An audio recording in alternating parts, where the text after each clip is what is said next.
क्या आप एक एक्स्ट्रा ऑर्डिनरी एंटरप्रेन्योर बनना चाहते हैं? क्या आप अपने ब्रांड को पूरी दुनिया में सक्सेसफुल बनाना चाहते हैं? तो आपको क्रिएटर्स कोड सीखना होगा। आप इस समरी में दी गई 5 खास स्किल्स सीख सकते हैं। पहला है गैप ढूंढना। दूसरा, दिन के उजाले के लिए ड्राइव करो। तीसरा, उड़ा यानी कि OODA लूप उड़ाओ। चौथा, समझदारी से हारो। और पांचवा, छोटी छोटी चीजें गिफ्ट करो। इस समरी में दी गई एंटरप्रेन्योर्स की सक्सेस कहानियों से आप इन सभी कॉन्सेप्ट्स को समझेंगे और अपने गोल्स के करीब पहुंचेंगे। तो आइए फिर इस लर्निंग जर्नी की शुरुआत करते हैं इस पहले कंसेप्ट से, यानी कि इस पहले चैप्टर से, फाइंड द गैप। क्रिएटर्स में कुछ जानने की इच्छा और समझ होती है, जिससे वो ऐसे गैप को देख सकते हैं जिसे भरने की जरूरत है। वो हमेशा सवाल पूछते हैं और जवाब ढूंढते हैं। क्रिएटर्स हमेशा ये गैप 3 तरह से भरते हैं।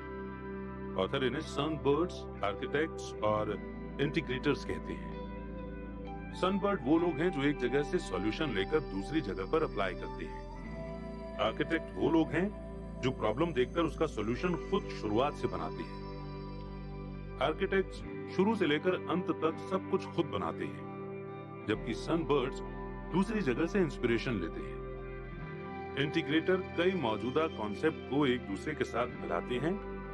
अक्सर वो अपोजिट आइडियाज को एक दूसरे के साथ जोड़कर कुछ नया बनाते हैं। इंटीग्रेटर्स अलग अलग इंग्रेडिएंट्स को मिलाते हैं। स्टीव एल्स जाने माने मैक्सिकन रेस्टोरेंट चिपोटल के फाउंडर हैं। वो बोल्डर, कोलोराडो में बड़े हुए थे। जब स्टीव बच्चे थे तो बाकी बच्चों की तरह कार्टून नहीं देखते थे, बल्कि उन्हें कुकिंग शोज देखना पसंद था। कॉलेज के बाद वो न्यूयॉर्क के क्यूलिनरी इंस्टीट्यूट ऑफ अमेरिका में पढ़े। स्टीव ने वहां बहुत कुछ सीखा। ये उनके लिए एक मजेदार एक्सपीरियंस रहा था। फिर वो सैन फ्रांसिस्को में एक रेस्टोरेंट में काम करने लगी। छुट्टी के दिन स्टीव बाहर जाकर मैक्सिकन खाना खाते थे। वहां उन्हें अलग अलग मसालों और खाने की चीजों की खुशबू बहुत अच्छी लगती थी। एक दिन उन्होंने टक्यूरिया के बाहर बहुत लंबी लाइन देखी। वहां बहुत ही टेस्टी, फ्रेश और गर्मा गर्म खाना सर्व किया जा रहा था। इतनी लंबी लाइन देखकर स्टीव को लगा कि टक्यूरिया की कमाई अच्छी होती होगी। इससे उन्हें अपना रेस्टोरेंट शुरू करने की इंस्पिरेशन मिली। कुछ हफ्तों बाद वो वापस कोलोराडो गए और अपने पहले रेस्टोरेंट के लिए जगह ढूंढी। उन्होंने 1 महीने के रेंट के लिए $750 दिए। वो जगह 850 स्क्वायर फीट बड़ी थी। इस तरह पहला चिपोटल 1993 में खुला। स्टीव एक फास्ट फूड चेन बनाना चाहते थे, जो असल में फास्ट फूड से उल्टा मतलब रखता हो। वो खाने की क्वालिटी में किसी तरह की कमी या समझौता नहीं करना चाहते थे। उन्होंने बेस्ट क्वालिटी के इंग्रेडिएंट्स चुने जो जल्दी और कम कीमत में मिलते थे। बाकी फास्ट फूड की तरह चिपोटल में खाना बनाने की टेक्निक मशीनी नहीं है। इसका मतलब यह है कि वहां प्याज को किसी मशीन से नहीं, बल्कि एम्प्लॉइज खुद अपने हाथों से काटते हैं। ऐसा इसलिए क्योंकि मशीन प्याज में से नमी हटा देती है। चिपोटल में काम करने वाले खुले किचन में काम करते हैं ताकि कस्टमर उन्हें देख सके। स्टीव ने कहा कि वो चाहते थे कि लोग देखें कि वो ताजे एवोकाडो से गुआकामोल बनाते हैं। गर्म, ताजा, हेल्दी, टेस्टी, सस्ता और कस्टमर्स को फटाफट खाना सर्व करना, ये है चिपोटल की खासियत। जहां बाकी फास्ट फूड में सब कुछ प्रोसेस किया जाता है या डिब्बा बंद टिन का इस्तेमाल किया जाता है, वहीं चिपोटल में सब शुरू से बिल्कुल ताजा बनाया जाता है। इसके बावजूद उन्हें खाना सर्व करने में देरी नहीं होती। चिपोटल मेनू में बहुत लिमिटेड आइटम है, जैसे बरिटो, टैको, सैलेड और बरिटो बाउल। चिपोटल बर्गर, कॉफी या कुकीज नहीं बनाते, पर स्टीव का ये गोल है कि वो दुनिया के सबसे बेहतरीन और टेस्टी बरिटो बनाने वाला ब्रांड बने। स्टीव का मंत्र है ईमानदारी के साथ खाना बनाना और सर्व करना।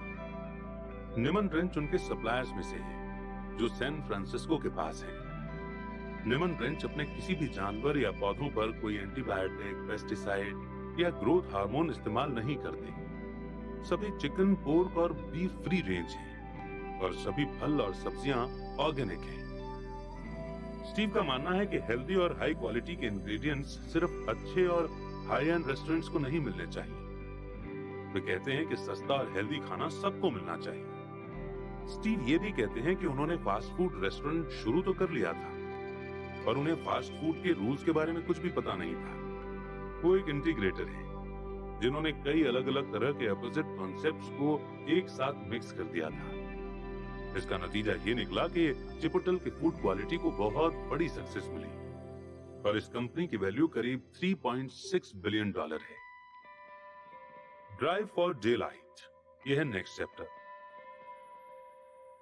रेस कार के ड्राइवर अपनी स्पीड को 200 माइल्स पर घंटा कैसे रखते हैं? उनका ध्यान खींची हुई लकीरों पर नहीं होता, न ही दूसरे ड्राइवर से आगे रहने में होता है।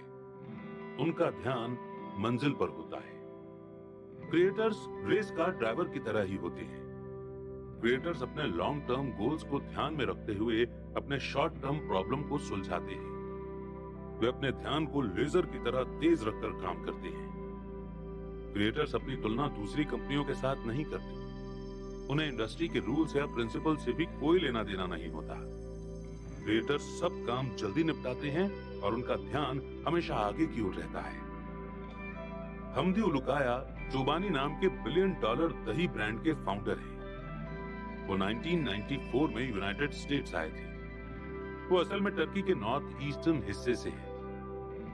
हमदी न्यूयॉर्क में बिजनेस पढ़ने आए थे, पर जल्दी उन्हें लगने लगा कि ये जगह उनके लिए नहीं थी। वो अपने आप को डेयरी बॉय बताते हैं। उन्होंने खेत में काम करने के लिए पढ़ाई छोड़ दी और गांव की तरफ आ गए। 2002 में उन्होंने फेटा चीज बनाना शुरू किया और रेस्टोरेंट और फूड स्टोर्स में बेचने लगे। एक दिन उन्होंने एक ओल्ड क्राफ्ट फूड्स नाम के दही बनाने वाले प्लांट को बेचने का ऐड देखा। उसमें सभी तरह की मशीन लगी हुई थी, पर वो 80 साल से भी पुराना था। पहले तो हमदी ने उस ऐड का कागज फेंक दिया, और कुछ मिनटों बाद उन्होंने उसे कचरे के डिब्बे में से उठाया और उस दही बनाने वाले प्लांट को देखने चल दिए, जो न्यूयॉर्क से 200 मील दूर था। वहां पहुंचकर उन्होंने देखा कि उस जगह की हालत काफी खस्ता हो चुकी थी। वहां छत से पानी टपक रहा था और दीवारों से पेंट की पपड़ियां उखड़ रही थी। पुरानी मशीनों को सफाई और रिपेयर की जरूरत थी। हमदी के पास इस जगह को न खरीदने के बहुत सारे कारण थे, पर उनका मन कह रहा था कि इसे खरीदा जाए। हमदी का प्लान था कि ऐसा low fat high protein Greek दही बनाना जो यूनाइटेड स्टेट्स के किसी भी और ब्रांड से बेहतर हो। उन्होंने सोचा कि अमेरिकन दही बहुत मीठा, पतला और प्रिजर्वेटिव से भरा होता है। वो गाढ़ा और खट्टा दही बनाना चाहते थे, जैसा उनकी माँ टर्की में बनाती थी। उन्होंने एक अलग किस्म का पैकेजिंग डिजाइन किया, जिस पर लोगों की तुरंत नजर पड़े। हमदी ने दही की कप को ज्यादा छोटा और गोल बनाया था। इसके बाद उन्होंने कप के साइड और ऊपर अपने ब्रांड का लोगो लगाया। हमदी ने कहा, कुछ दिन आपको खुद पर यकीन होता है कि आपका प्रोडक्ट धमाल करने वाला है, लेकिन अगले ही दिन कोई छोटी सी गलती हो जाती है और दही का स्वाद सही नहीं बनता है। लेकिन एक फाउंडर होने के नाते आपका पूरा ध्यान आपके गोल पर होना चाहिए। अगर आपका ध्यान हटा तो आपको पीछे मुड़कर देखना पड़ेगा। मैं हमेशा अपने गोल पर नजर रखता हूँ, बस वही हमेशा मेरे दिमाग में रहता है। अक्टूबर 2007 में हमदी और उनके स्टाफ ने चोबानी का पहला ऑर्डर पैक किया। वो था 300 स्ट्रॉबेरी, ब्लूबेरी और पीच ग्रीक दही के डिब्बे, जिसे लॉन्ग आइलैंड के एक रिटेलर के लिए बनाया गया था। एक हफ्ते बाद स्टोर मैनेजर का फोन आया कि सारा का सारा दही फटाफट बिक गया था। चोबानी दही ने धूम मचा दी थी। ये खबर मिलते ही हमदी ने फटाफट शॉपराइट सुपरमार्केट चेन को कांटेक्ट किया। उनकी दुकानें 200 से भी ज्यादा लोकेशन में मौजूद थी। हमदी बचे हुए दही को स्टोर में रखने का खर्च नहीं उठा सकते थे, इसलिए उन्होंने वादा किया कि जो दही नहीं बिकेगा वो उन्हें वापस ले लेंगे। उनका ये पैतरा काम कर गया। हमदी को 2009 में एक बड़ा ब्रेक मिला, जब Costco, Stop and Shop, BJ's Wholesale Club और पब्लिक्स जैसे जाने माने स्टोर ने चोबानी के प्रोडक्ट को रखना शुरू किया। हमदी अब हर हफ्ते 1 मिलियन बॉक्स दही प्रोड्यूस करने लगे थे। उन्होंने ये जान लिया था कि चोबानी को अग्रेसिव होना पड़ेगा, इससे पहले कि योप्लेट और डेनन जैसे कॉम्पिटिटर्स उसे कुचलते। चोबानी की रफ्तार बिजनेस का मंत्र बन गया। 2012 तक न्यूयॉर्क का प्लांट हर हफ्ते 1.8 मिलियन केसेस बनाने लगा। तेजी से बढ़ती डिमांड को पूरा करने के लिए हमदी ने ट्विन फाइल्स, इदाहो में दूसरा प्लांट खोला। जब हमदी ने बिजनेस शुरू किया था ग्रीक योगर्ट यूएस के $78 मिलियन योगर्ट बिजनेस का सिर्फ 0.2% शेयर कवर करता था। 2013 के अंत तक ये बढ़कर 50% हो गया था। चोबानी देश का नंबर 1 बेस्ट सेलिंग योगर्ट बन गया था। हम भी कहते हैं हमें लाजवाब चीजें करने का आशीर्वाद मिला है। इस देश में योगर्ट की कहानी तो बस शुरुआत है। आगे बढ़ते हैं नेक्स्ट चैप्टर की ओर। Flying the OODA loop. OODA OODA मतलब ऑब्जर्व, ओरिएंट, डिसाइड और एक्ट करना। ये thought air force pilot John Boyd का है। इसका मतलब है तेज रफ्तार की कंपटीशन में भी दुश्मन से ज्यादा हमें फायदा हो। दुश्मन का ध्यान जाए उससे पहले ही अपने अगले कदम की तैयारी करना। इससे दुश्मन कंफ्यूज हो जाता है और सिचुएशन का कंट्रोल हमारे हाथों में आ जाता है। पहला स्टेप है ऑब्जर्व करना। इसका मतलब है कि क्या हो रहा है उसे ऑब्जर्व करना और हर सोर्स से सारी इंफॉर्मेशन को समेटना। दूसरा स्टेप है ओरिएंट करना, यानी अपने आप को ऑर्गेनाइज करना, अपनी दिशा तय करना और इंफॉर्मेशन में से जरूरी और गैर जरूरी जानकारी को अलग अलग करना।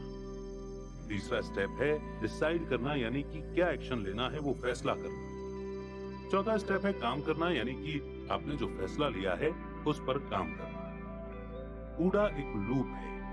आपको इफेक्टिव डिसीजन जल्दी जल्दी लेते रहने होंगे। इससे आपको अपने दुश्मन की तुलना में एडवांटेज भी मिलता है। इसका फायदा समय के साथ बढ़ता जाएगा और आप एक पावरफुल कॉम्पिटिटर बन पाएंगे। इसीलिए ऑब्जर्व, ओरिएंट, डिसाइड और एक्ट करना ना भूलें। 1999 में मैक्स लेचिन और पीटर थियल ने अपने प्रोडक्ट कॉन्फिनिटी को एलॉन मस्क के X.com के साथ मिलकर मर्ज कर दिया था। उन्होंने अपने नए ऑनलाइन बैंकिंग फर्म का नाम पेपाल रखा। कंपनी के पूर्व वाइस प्रेसिडेंट रीड हॉफमैन का कहना है कि पेपाल टीम की खास बात यह है कि वो फास्ट है और आगे बढ़ते रहते हैं। वो काम पूरा करवाना जानते हैं, चीजों को चेक करते रहते हैं और जो चीज काम नहीं कर रही है उसे छोड़ते जाते हैं। पेपाल अपने कॉम्पिटिटर से जल्दी और बेहतर तरीके से ऊडा लूप से गुजरते रहे। जब उनका कोई कॉम्पिटिटर कोई नया फीचर रिलीज करता है तो पेपाल एकदम आगे बढ़कर कुछ बेहतर रिलीज करता है। एक बार .com बैंक ने उन लोगों को $10 बोनस में दिए जिन लोगों ने अपने दोस्तों को ऑनलाइन बैंकिंग सर्विस में साइन अप करवाया था। पेपाल ने एक हफ्ते में ही इसका तोड़ निकाल लिया और उन लोगों को $10 बोनस में दिए जिन्होंने साइन अप किया था, और जिन लोगों ने अपने किसी दोस्त को रेफर किया था उन्हें अलग से $10 भी दिए। ये स्ट्रेटेजी जबरदस्त काम कर गई। पेपाल के को फाउंडर पीटर थियल ने महसूस किया कि ईमेल बहुत ही पावरफुल मीडियम बनने वाला है। इसलिए उन्होंने रूल बनाया कि जब कोई पेपाल यूजर किसी ऐसे इंसान को पैसे भेजता है जिसका पेपाल में अकाउंट नहीं है तो उसे ईमेल पर एक लिंक भेजा जाएगा और अपने पैसे निकालने के लिए उसे पहले पेपाल में अपना अकाउंट बनाना होगा। पेपाल यूजर्स किसी को भी पैसे भेज सकते थे, चाहे उसका पेपाल में अकाउंट हो या ना हो, बस उन्हें ईमेल एड्रेस की जरूरत होती थी। इस वजह से पेपाल को रोजाना 20,000 नए यूजर्स मिलने लगे। उस दौरान ईबे के बायर्स और सेलर्स भी पेपाल का इस्तेमाल करने लगे थे। जब कोई सेलर किसी बायर को पेपाल पर साइन अप करने के लिए इनवाइट भेजता था तो उसे $10 बोनस मिलते थे। ये एक बहुत ही इंपॉर्टेंट डिसीजन साबित हुआ जिसकी वजह से पेपाल की तेजी से ग्रोथ हुई थी। ईबे पेपाल की तेज रफ्तार देखकर चौंक गया था। एक बार एक कस्टमर की डिमांड थी कि उसके ऑक्शन साइट पर पेपाल का लोगो लगाया जाए। पेपाल को एक अच्छा मौका लगा। उन्होंने ईबे कस्टमर्स के लिए एक खास लोगो बनाया। हम पेपाल स्वीकार करते हैं। ऐसा लग रहा था जैसे ईबे पेपाल का कैश रजिस्टर चला रहा है, क्योंकि पेपाल ने मुश्किल हालातों में ऊडा लूप को फॉलो किया, इसीलिए वो सक्सेसफुल हुए।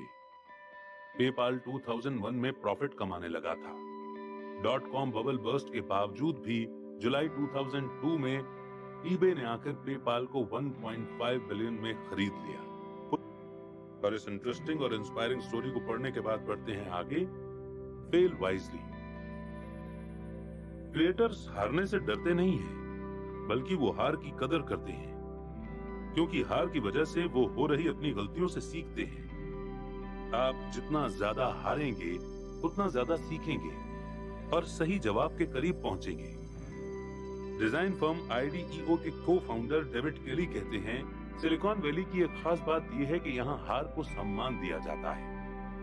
हार के साथ जो सीख मिलती है उसे महत्व दिया जाता है। क्रिएटर्स हार के मामले में खुद से ईमानदार रहने की खूबी को डेवलप कर लेते हैं। वो अपनी गलतियों से सीखने के लिए शांत बने रहते हैं और पक्का इरादा बनाए रखते हैं। इलॉन मस्क ने कहा है, आपको अपने दोस्तों से पूछना चाहिए कि वो आपको बताएं कि वो क्या देखते हैं। आपको पता चले उससे पहले उन्हें दिख जाता है कि आप गलत कर रहे हैं। क्रिएटर्स अनकंफर्टेबल सिचुएशन में भी कंफर्टेबल होते हैं। वे छोटे छोटे दांव लगाकर अलग अलग मॉडल को ट्राई करते हुए, बदलाव लाते हुए समझदारी से हारते हैं। गहनों की कंपनी स्टेला एंड डॉट की फाउंडर जेसिका हेरन कहती है, आपको हार को शुरुआत या बीच का दौर समझना चाहिए, न कि अंत। 2003 में जेसिका डायरेक्ट सेलिंग के अलग अलग तरीकों के बारे में सोच रही थी। कॉर्पोरेट दुनिया में उन्होंने एक सक्सेसफुल करियर बनाया, पर वो उन औरतों के लिए रास्ता खोजना चाहती थी जो अपने तरीके से, अपनी सहूलियत से काम करना चाहती है। एक दिन वो डलास के किसी होटल की लिफ्ट में जा रही थी। जब दरवाजा खुला तो मैरी के कॉस्मेटिक ब्रांड की नई सेल्स वुमेन अंदर आई। जब वो उन सबके सेलिंग टिप्स और अचीवमेंट के बारे में बात कर रही थी तो जेसिका को एक पॉजिटिव एनर्जी महसूस हुई। जेसिका को लगा कि बस यही चीज है। उन्होंने अपना एक बिजनेस शुरू किया, ल्यूक्स ज्वेल्स। जेसिका अपनी खुद की ज्वेलरी डिजाइन करके बनाती थी। उन्होंने अपनी वेबसाइट और इनविटेशंस भी खुद बनाए थे। उन्हें सही प्रोडक्ट तक पहुंचने के लिए 100 पार्टी और 100 शोज करने पड़े। इस दौरान जेसिका अपनी गलतियों से सीखती रही। 2004 में जेसिका को एक पार्टनर मिले, ब्लीथ हैरिस, और उन्होंने स्टेला एंड डॉट को बनाया। ये एक हैंडक्राफ्टेड ज्वेलरी की डायरेक्ट सेलिंग कंपनी है। यहाँ सेल्स एजेंट को स्टाइलिस्ट कहा जाता है, जो इंडिपेंडेंट कंसल्टेंट है। ये होम शोज द्वारा या ऑनलाइन के जरिए डायरेक्ट अपना सामान बेचते हैं।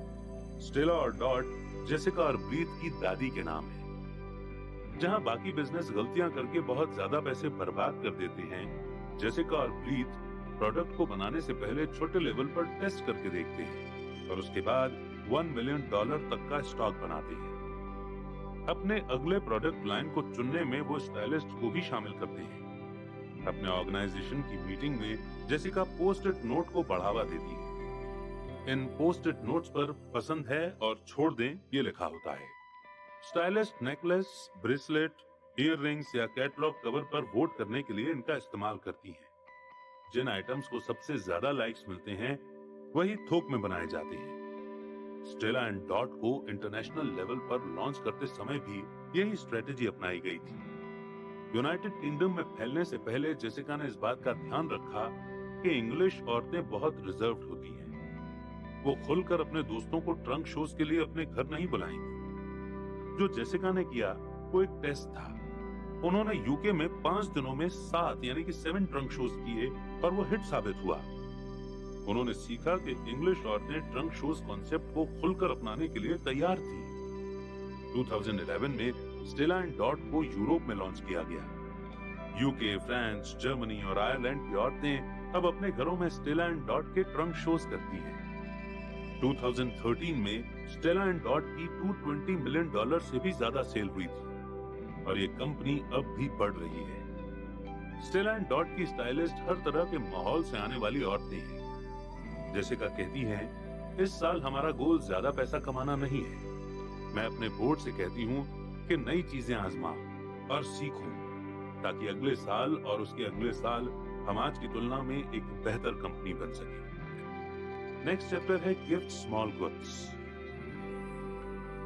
इन चैप्टर्स के द्वारा हम उन्हीं 6 कॉन्सेप्ट को समझ रहे हैं जो हमने शुरुआत में डिस्कस किए थे। क्रिएटर्स हमेशा दूसरों की मदद करने के लिए तैयार रहते हैं। वे दयालु होते हैं और किसी भी हद तक मदद करने के लिए तैयार रहते हैं।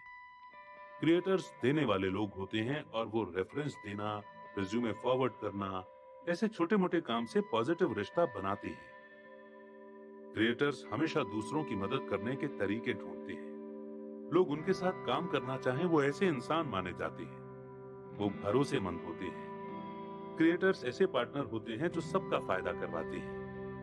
दूसरों को सक्सेसफुल होने में मदद करके क्रिएटर्स खुद की सक्सेस बेमिसाल बना देते हैं। रॉबर्ट लैंगर दुनिया की सबसे बड़ी बायोमेडिकल इंजीनियरिंग लैब को लीड करते हैं, जो MIT में स्थित है।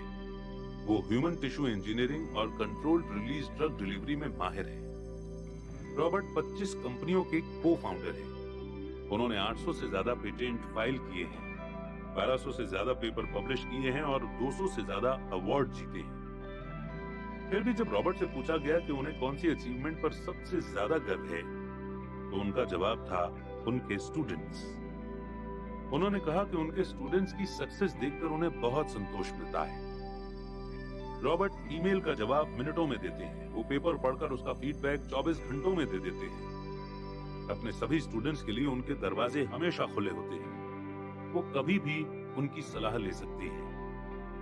रॉबर्ट उनके स्टूडेंट्स को जॉब ढूंढने में और ग्रेजुएट स्कूल में अप्लाई करने में मदद करते हैं। वो प्रोफेसर्स को इंटेलेक्चुअल प्रॉपर्टी एग्रीमेंट पाने में मदद करती है।